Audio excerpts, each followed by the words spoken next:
வணக்கம், நான் உங்கள் ஃபீனிக்ஸ் டாக்டர் பேசுகிறேன். இன்றைக்கி பார்க்க போகிற டாபிக் வந்து ப்ரெக்னென்சி பிளான் பண்ணுறீங்கன்னா அதுக்கு என்னென்ன விஷயம்லாம் நீங்கள் சிலது அவாய்ட் பண்ணணும் அதுதான் பார்க்க போகிறோம். என்னென்ன ஃபாலோ பண்ணுன்றது லாஸ்ட் வீடியோலேயே அப்டேட் பண்ணியிருந்தேன். புதுசாக பார்க்குறவங்க தெரிஞ்சுக்கணுன்னா லிங்க் தரேன், செக் பண்ணிக்கோங்க. ஃபர்டிலிட்டின்றது ஜஸ்ட் ஃபிசிக்கல் ரிலேஷன்ஷிப் மட்டும் இல்லைங்க, அது வந்து ஒரு love and simple of love and emotion.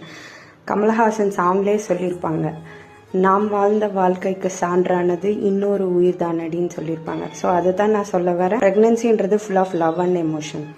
First சாப்பிட்றது ஹெல்த்தியாக சாப்பிட்ணும். எந்த அளவுக்கு ஹெல்த்தியாக சாப்பிட்றீங்களோ அந்த அளவுக்கு நீங்கள் உங்கள் ஃப்யூச்சர் பேபி எல்லாமே நல்லாயிருக்கும். அன்ஹெல்த்தியாக சாப்பிட்டீங்கன்னா உங்களோட ஸ்டொமக் ப்ராப்ளம் பண்ணும் அண்ட் உங்களோட ஹெல்த்து அண்ட் உங்கள் ஃப்யூச்சர் பேபிக்குமே இம்பேக்ட் இருக்கும். ஸோ ஹெல்த்தியாக சாப்பிடுங்க. அண்டு நிறைய ஸ்ட்ரெஸ் எடுத்துக்கக்கூடாது. Physical stress, work stress, mental stress, அது எல்லாமே நீங்கள் கம்ப்ளீட்டாக மேக்ஸிமம் அவாய்ட் பண்ண பார்க்கணும். அப்படி நிறைய ஸ்ட்ரெஸ் இருந்துச்சுன்னா அது வந்து உங்களோட எக் அண்ட் ஸ்பெர்ம் குவாலிட்டியை அஃபெக்ட் பண்ணும். விட்டமின் கண்டென்ட் ஃபுட் கம்மியாக எடுத்துக்கிட்டிங்கன்னா நீங்கள் ரொம்ப வீக்காக ஃபீல் பண்ணுவீங்க. நிறைய மூட் ஸ்விங் வரும், திடீர்னு கோவப்படுவீங்க, அந்த மாதிரி நடக்கும்.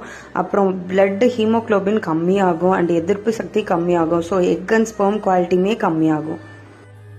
Daily at least 6 to 8 hours sleep இருக்கணும். உங்களோட ஸ்லீப் குறைஞ்சிச்சுன்னா நீங்கள் ரொம்ப ஸ்ட்ரெஸ்ஸாக ஃபீல் பண்ணுவீங்க. பசி வந்து நிறைய எடுக்கும், ஒபிசிட்டி ஆகும் அண்டு அடிக்கடி உடம்பு சரியில்லாமல் போகும். நீங்கள் நிறைய ஒர்க் அவுட் பண்ணுற பர்சனா, ஸோ இது நீங்கள் கண்டிப்பாக தெரிஞ்சுக்கணும். நீங்கள் ரொம்ப ஒர்க் அவுட் பண்ணக்கூடாது, கண்ட்ரோல்லே இருக்கணும் உங்கள் ஒர்க் அவுட்ஸ் எல்லாம். இல்லைனா வந்து நீங்கள் ரொம்ப டயர்ட் ஆவீங்க. ஒன் ஆஃப் த ரீசனாக ஸ்பெர்ம் அண்ட் எக் குவாலிட்டி கூட வந்து அஃபெக்ட் ஆகும். நீங்கள் எந்த ஃபிசிக்கல் ஆக்டிவிட்டியும் இல்லாமல் day to day life just desk work அந்த மாதிரி இருந்துச்சுன்னா கொஞ்சம் ஆக்டிவாக இருக்க பாருங்கள். இல்லைனா வந்து உங்களோட பிளட் சர்க்குலேஷன் கம்மியாகும். இதனால் ஹார்மோனல் இம்பேலன்ஸும் ஆகும் அண்ட் ஒபிசிட்டி கம்ப்ளைண்ட்ஸுமே வரும். அண்ட் இதுவுமே வந்து one of the infertility reason ஆகும். டெய்லி சாப்பாடு ஸ்கிப் பண்ணாதீங்க. கரெக்டான அளவு கரெக்டான டைமுக்கு சாப்பிடுங்க. அண்ட் வெயிட் அதிகமாக இருந்தீங்கன்னா டயட் இருக்குன்னு அதுக்காக பட்னியெல்லாம் இருக்கக்கூடாது. ப்ராப்பர் கைடன்ஸோட உங்கள் டயட்டிங் அண்ட் ஃபாஸ்டிங் அந்த மாதிரி இதெல்லாம் கொஞ்சம் ஃபாலோ பண்ணுங்க. ஜங்க் ஃபுட்ஸ் நிறைய எடுத்துக்காதீங்க. ஆயிலி ஃபுட்டு, ஸ்பைஸியாக அண்டு நிறைய ஃப்ரைடு ஃபுட்ஸ் அந்த மாதிரி சாப்பிட வேண்டாம். அண்டு ஸ்வீட்ஸ் அதெல்லாம் கொஞ்சம் அவாய்ட் பண்ணிக்கோங்க. அண்டு ஃப்ரைடு ஐட்டம்ஸ் வெளியே சாப்பிட்றது அதெல்லாம் மேக்ஸிமம் அவாய்ட் பண்ணிக்க பாருங்கள்.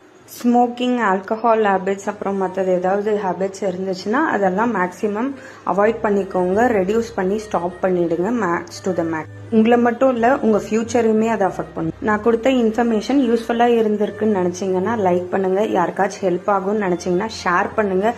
வேறு ஏதாச்சும் ஹெல்த் டிப்ஸ் உங்களுக்கு வேணும்னு நினச்சிங்கன்னா கமெண்ட் பண்ணுங்கள். Daily health டிப்ஸ்க்கு subscribe